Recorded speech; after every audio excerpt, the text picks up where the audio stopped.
Hey guys, 大家好. Welcome back to AB Chinese, and in today's video, I will be trying out an app called Skritter, which specializes in teaching you how to write Chinese. And they also have a version for Japanese as well, but of course I won't be covering that today because this channel is AB Chinese, not AB Japanese. Before we get started, I do want to point out that I will try to be completely unbiased in this video. But there's two types of people in the world, right? You've got the people who would rather read a physical book, and then you got the people who got their e-readers or like their tablets. You have the people who would rather take notes in a notebook with like a pencil, and then you got the same people who will take their notes in a tablet. Well, I tend to be a bit more old-fashioned in that regards, so I like to read physical books. I like to write with a pencil on notebook, on paper. So maybe I'll have a little bit of a bias against it, but we'll see. Let's get started. So as you can see, we've got the Chinese version and also the Japanese version. And of course, I'm going to download the Chinese version. Do you want to study simplified or traditional characters? Okay, I'm actually going to select traditional because I've actually been working on my traditional characters because I've always studied simplified and I've struggled to read traditional. So let's try traditional. I think it'll be fun. So this is the home page, and we've got numbers 1 through 10, stroke order, the Chinese zodiac. These all say free next to them, so I'm guessing there's probably a paid version. So I'm guessing the other ones are paid. So under Dex, it says start trial, so it's probably paid. Progress, start trial, my words, start trial. Okay, let's try the Chinese zodiac. There's a video. Should we watch the video? There are 3 reasons why this deck is particularly important for beginners to learn. Number 1, you get to learn the 12 animals of the Chinese zodiac. Number 2, by learning one additional character, you get the names of around 8 types of meat, depending on what you think is edible. Number 3, because the Chinese zodiac is so important. I don't want to watch the video anymore. Let's just get started. Learn. 鼠 Okay, 鼠 gives you a definition, rat or mouse. Example sentence, 我属老鼠. Teach me. 鼠 What is the definition? Tap to advance. Think of the pronunciation and tap the screen to reveal the answer. What is the pinyin? 鼠 I guess we're just reviewing it. Tone card. Got it. Got it. 鼠 Oh, wait, I was supposed to write it. I'm sorry. Hold on. Let me try that again. Because I guess that's what I expected. They would like trace it out for you. The little blue circle that's kind of like pinging. So I'm just following the blue circle. Tap to advance. 鼠 Tap and hold with one finger to reveal the next stroke.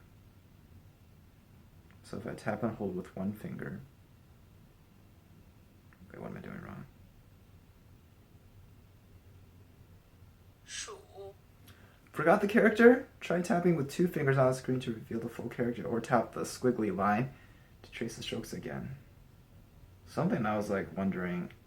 Oh, so I think this app is a lot more forgiving than... What was the last one I tried? Oh, man.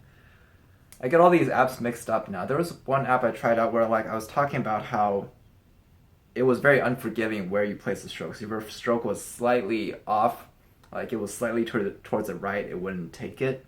Was that Lingo Deer? I think it was Lingo Deer. This app is a lot more forgiving. 虎 Oh, so yeah, let me try with Hu. So if I like... See, like, I drew the stroke all the way up there, but it still took... Oh, wow. That was way off.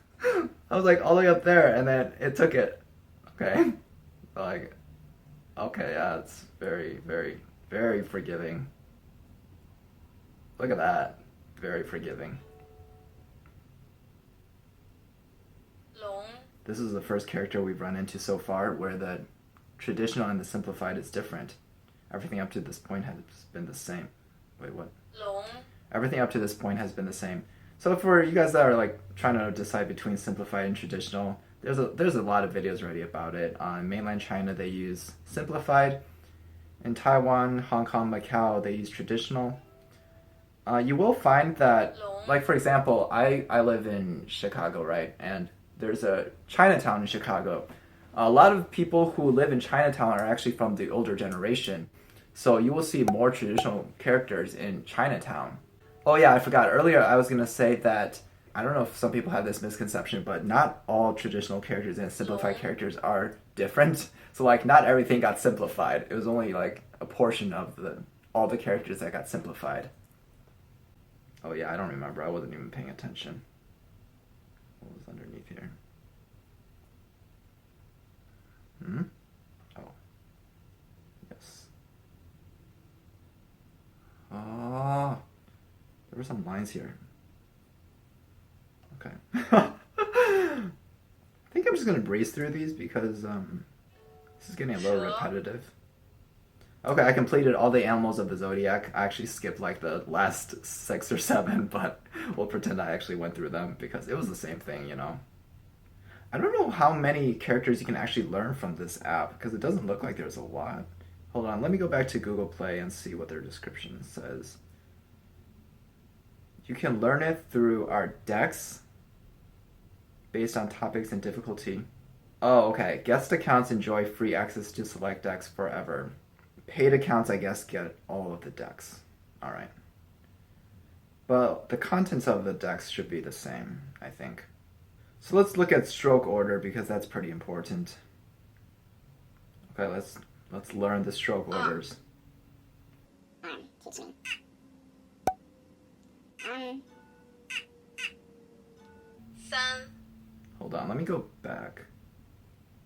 It doesn't look like they spend a lot of effort to actually explain stroke order. So the explanation is very simple because, okay, so section number 1 says top to bottom, which, you know, you can interpret. You do the top stroke first and the bottom stroke. But when you open it up, it just, that's all they explain. So, and then you just tap on or you go to learn, and they just start introducing these words.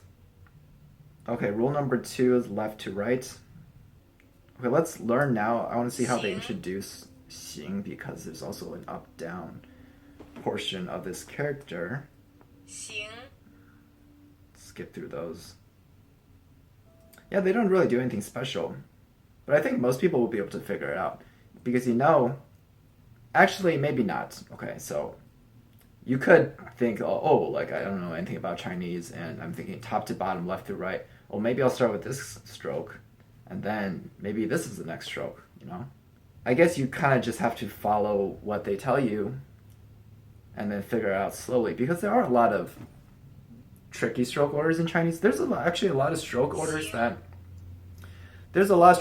even native Chinese speakers don't know. Actually, I look up stroke orders all the time. I had to make sure I got all my stroke orders right because in the first video I made about writing Chinese, I got one of the stroke orders wrong. Somebody commented about it, and I felt really bad about that. So for my next video, I was like, oh, I have to make sure I have to look up every single stroke order because sometimes I pick up bad habits too. So that's something else I want to talk about is, you know, I say like stroke order is very important. It's important to an extent, you know. Stroke order is meant to help you. It's meant to help you write better. But if it comes to a point where it's a crutch and you're just like trying to fit into the rules, then it's not helping you anymore. You don't really need to worry about that. Not for the sake of formality anyways. Okay, let's check out the settings. Let's see if there's anything we can change. Raw squigs, no pretty stroke snapping. Oh. Raw squigs. Let's just use the regular one. Stylus input. Enable for thinner pressure sensitive strokes. I don't think my phone even supports that, so I'm not going to worry about that. Auto advance. Info tab. Okay, so the info tab just tells you more about the character. You can edit it. Oh, you can edit the definition. Not sure why you would want to do that. You can star it to save for later. Does that put it on the block list? And what does this one do? Wait a minute. It just took me to my dictionary app. Are they working with Hanping Lite? Or do they just open up whatever dictionary you have on hand? Huh, interesting. Oh, look at that. This is what it looks like without the pretty strokes. Without the snap. 坐. I think if you guys are going to use this app, eventually you want to turn the snap off because this app is way too forgiving. You can be way off and it'll still snap you back like, oh yeah, you got it right. And then when you go to write on paper, you're going to realize, oh, my character is so ugly because you're so used to the app just snapping all your strokes in place. Skewering strokes last. I think, see, like some of these later ones, it could use a little bit more explaining. Left to right is very simple to understand, but like skewering stroke last. I mean, I guess you can understand what they're talking about the middle stroke. That's a skewering stroke. All right, so far I've done a few, and it seems like it's like the same thing over and over again, you know? I'm struggling to understand the value of using this app over just writing on paper. Because in essence, all it's doing is it's showing the stroke order, and then it's telling you to copy it. So I could just do that by going to one of the many websites that show you the stroke order for all Chinese characters. You can just look it up, you know, look up the character you want to learn, and then you could just watch the stroke orders and then copy it on a piece of paper. And it would be the same thing. And of course, like I mentioned in my last video about writing in Chinese, you can go online and make these practice grids, and you can put in the characters you want to learn and create traceable characters, and you can just trace them. And it would be the same thing. It would just be a real version of this, or I should say this is just a digital version of tracing, you know, those characters on grid on a piece of paper. Okay, I just went away and I set up an account with a free trial. This way I can actually trial everything and let you guys know how it is. Let's get started. Except that video file got corrupted, so now I don't have it anymore. So here I am the very next day, shooting again to show you guys what you get with the paid version of Skritter. Actually, it's not that much. Okay, it's not that much difference, and that was the key takeaway from yesterday. So here we are on Skritter, the home page. You get these three new tabs at the top. The first one is Do Cards. So I think this is what they were talking about when they talked about spaced repetition, which is pretty good. They use AI to figure out like when you should review words that you've learned. As you saw when we clicked on it, there's 97 that we should review right now. But if you click on Start Review, the content is the same. You know, you're just going through the same cards. 先生 You know, write it, draw the tone, asking for the definition, for the pronunciation, and over again. So let's leave that. Next one, you get continuous, which they didn't really explain it, but I'm assuming, actually let's click on the question mark to see what they say. Okay, so it looks like it's just an unlimited time review. It just keeps going. That's all that is. Again, if you start review, it's the same content. Pronunciation, write it, so on and so forth. So the third card on top is Time Attack, and all this really is a time test. And you'll see that there's only 6 of them, HSK 1 through 6, if we go to like HSK 2. And you also see that there's like a leaderboard sort of deal. So if you do really well, you might be able to show up on the leaderboard and show off a bit. If you click Start though, they're only testing you.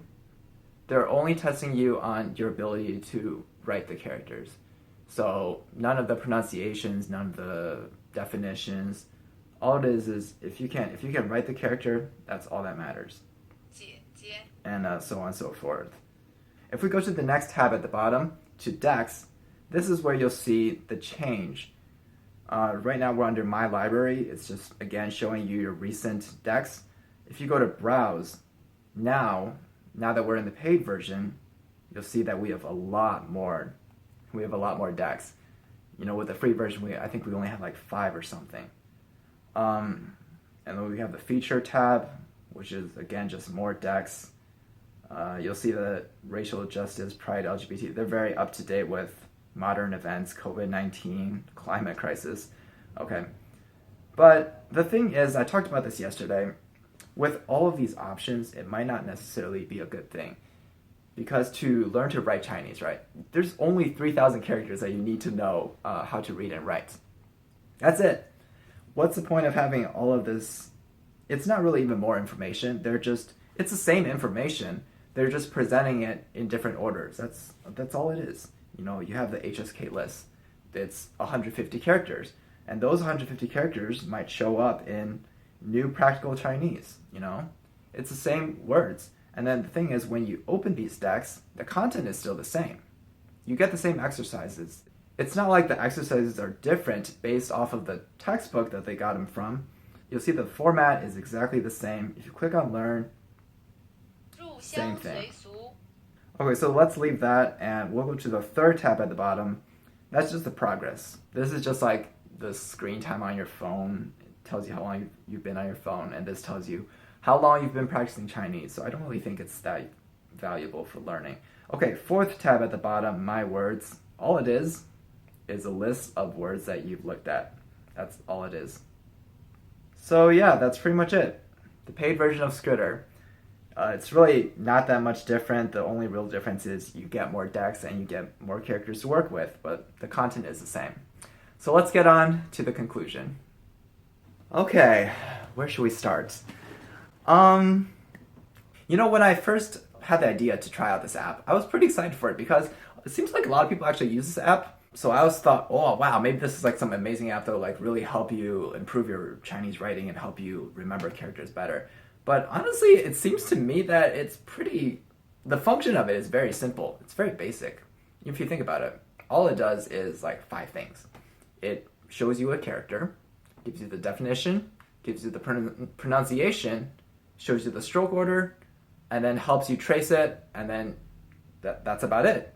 And then repeat. And then I decided, you know what, maybe if I get the paid version, I'll see some like brand new feature, like something exciting that will really help me write Chinese that I didn't see in the free version. But then I signed up for the free trial, and it was the same thing.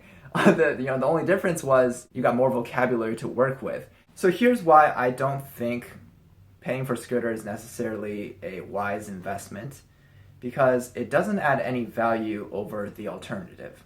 Back when I was a kid, how I learned Chinese, my parents would bring a book. Not this book, obviously. It would be like here, 三字经, okay? They'd be like, son, look at this character here. Look at this character here, okay? Right there. How you write that? You start this stroke, draw a line, okay? 先横，然后弯钩，撇，提，捺，竖，点，点。会了吗？不会再写一遍。哎呀，你写这么丑的，抄。Okay, then my parents would go and they would print out those practice grids that I talked to you guys about a lot, and I really encourage you guys to do the same. Again, I'll link all those resources down below where you can get these practice grids and whatnot. But they would print out a practice grid, and then the grid would have the characters in a column on the left with a few traceable characters, and then I would stare at the character and then I would trace it. Even for the modern student, you could still do the same thing. What's tried and true, hasn't changed. If you're just trying to learn how to write a Chinese character, there's only a few things you have to know. You have to learn stroke order. You don't need the app to learn stroke order. You can find the stroke order online. You might not know the stroke order for individual characters though, so you might want to look up the stroke order for individual characters, which then there's many websites on the internet that you can look up that give you that information for free. And finally is the actual writing part. You can just get a grid, again, free, online. Free. You can get all of this stuff for free. We're in the internet age, right? Resources are so readily available that oftentimes you really have to question when you want to spend your money. This app, Skritter, it kind of reminds me of Quizlet. If any of you have used Quizlet, it's very popular here in the States. Students use it all the time. All it is, it's a website for you to make flashcards. It's an organization tool, really. You get the content from somewhere, the content that you're trying to learn, and you put it on there and you make your decks, and then it's a tool to organize all the things you want to learn, and it allows you to review it all in one place without forgetting about something, And Skritter is kind of like that. The information it presents is not new. It's just an organizational tool to gather everything that you need to learn to write Chinese. But the thing is, an organizational tool is not worth $15 a month, I don't think, or $100 a year. If you're going to spend that money, you can spend it on Lingodeer. You can spend it on Hello Chinese. It would offer you much more value.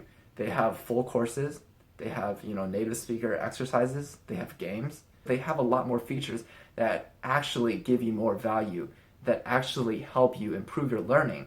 and help you remember things more. So that is about it for Skritter. It was not as eventful as I thought it would be because it just ended up being the same thing over and over again. If you guys like using the app, that is up to you whether or not you want to pay for the app. But like I said, if it were my money, I would spend it on any of the other apps. So I hope this review was helpful to you and help you make choices about where to spend your money as far as Chinese learning apps. And I will see you guys in the next one. 我们下一次再见了，拜拜。